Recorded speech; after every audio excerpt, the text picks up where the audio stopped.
थांबा. हा व्हिडिओ तुम्हाला दिसतोय हे काही साधं नाही.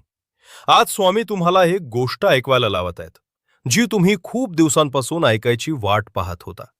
कारण तुमच्या मनात एक प्रश्न आहे, जो तुम्ही कुणालाही सांगत नाही. आणि त्यामुळेच आयुष्यात काहीतरी थांबलेलं जाणवतं. अडथळा बाहेरचा कधीच नसतो.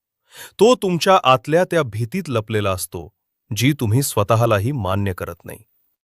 स्वामी त्याच भीतीकडे बोट ठेवतात आणि म्हणतात, तुम्ही थांबलात म्हणून मार्ग थांबला. पण एक क्षण थांबा.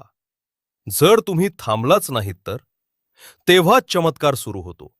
कारण स्वामींची कृपा कधीच अर्धवट नसते. फक्त पहिलं पाऊल टाकण्याची हिंमत तुमची असते. आज तो निर्णय तुमचा आणि संकेत स्वामींचा. श्री स्वामी समर्थ.